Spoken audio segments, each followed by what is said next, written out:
It's not a dead mouse. Black RTV.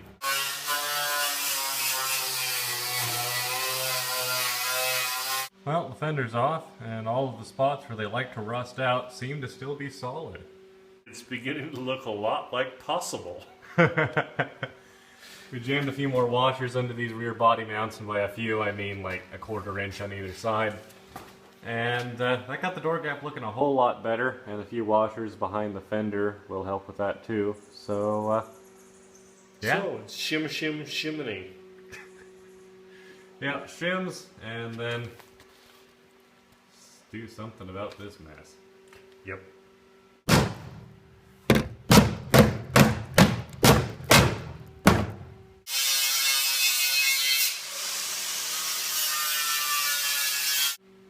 Well, we've scabbed her up. We just went ahead and cut out the piece that was poorly, sorta, kinda, maybe spliced.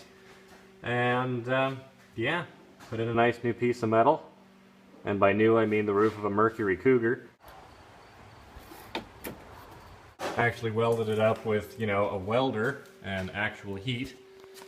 So, yeah, you can see the chunk we cut out and the new metal behind it. So now I just need to, Dad's heating and beating the top of it.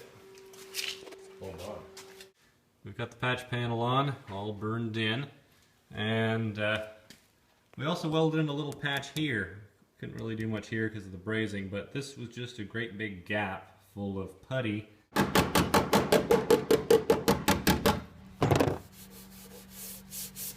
Well, we've gone ahead and strengthened up, we hope, the what's probably the weakest point on the car. The hinge point between the front of the car and the rear of the car. Because as you can see with the door open here, this back section is holding a good bit of, well, everything. And this is the factory There We Did It solution. So we decided to add a little bit more metal just to be on the safe side. Alright, so Dad's had a go at prettying it up. A little putty, a little paint. Looks stock. And just like that, you'd hardly know we went into it. Surgery.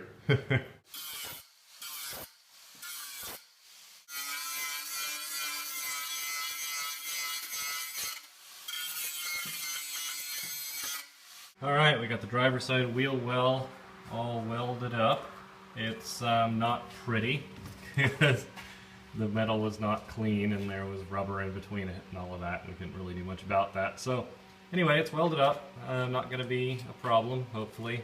There's a crack, so I welded that up too. That's all done up. We still got to deal with the top of this B-pillar.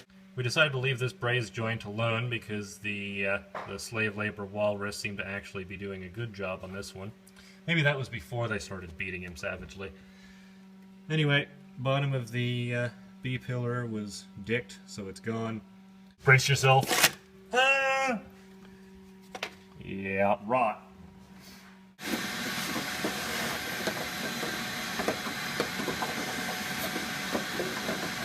Well, inner sill's rebuilt.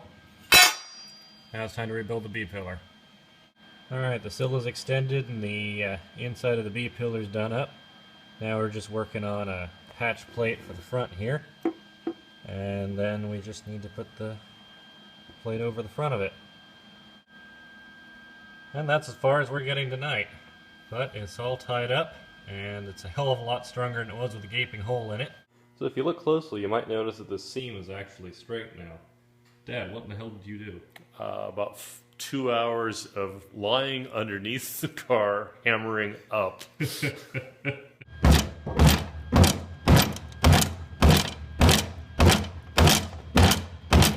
And you wonder why your wrist is sore. Worked fine. Working on this car, we're reminded of the, I believe it was the pilot for the original Star Trek series, where there's a woman who's kind of screwed up looking because she was horribly injured and aliens put her back together, and they'd never seen a human before, so they kind of did the best they could, and it kind of wasn't good enough. And This car looks like that woman. yeah, Menagerie. that was it. They've never seen a Triumph before. So we're looking at this, and on the other side, these two surfaces are flush, which probably explains why this one just about hits the door. So that needs to trim down. Also, the rubber never quite fit right, and it turns out it's because they completely filled this channel with brass, because of course they did. Well, you might be thinking that this is pretty ugly, and you would be right. But that's what grinders and paint are for. And it doesn't have any gaping holes in it anymore. We ended up having to scoot this whole pillar, or not the whole pillar, but the strikers and everything back, like, what, a good quarter-inch at least? Full quarter-inch. They put it in the wrong place. They put it in the wrong place, and then as we start firming it up, it starts taking the paint off of the door. But we think our approach was a little better than theirs. Yeah. But they use the, what do you call that, percussive therapy? This is TR6, this is TR4, that's where it met. And that's Mercury Cougar. Because this was done with black RTV. Uh-huh. Black RTV and brass. And pro tip, welding over brass sucks. Notice the door is shut and it's not touching. Also notice when the door shuts, this doesn't scoot back. Of course, after doing all of this, we realized that this is now too far forward, so we get to grind it out and scoot it back, but it's covered by trim, so...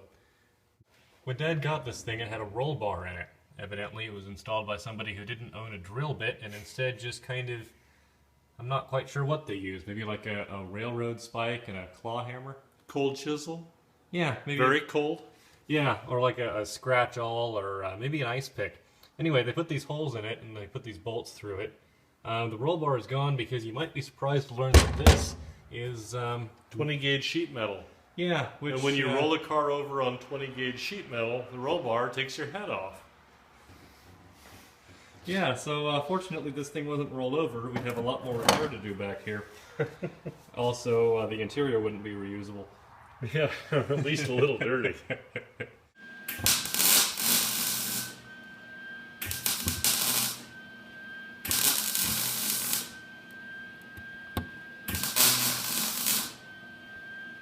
And just like that, no more holes. Plenty of smoke though. This is in now. All nicely welded up. Shouldn't go anywhere. That's welded up. That's next. Well, we've got most of the welding done now, and I think we're to the point where I'm going to break off this video again. Next time, we will be removing the engine and maybe trial fitting the new one. So, stay tuned. I've never seen a Triumph before. They've never seen a Triumph before.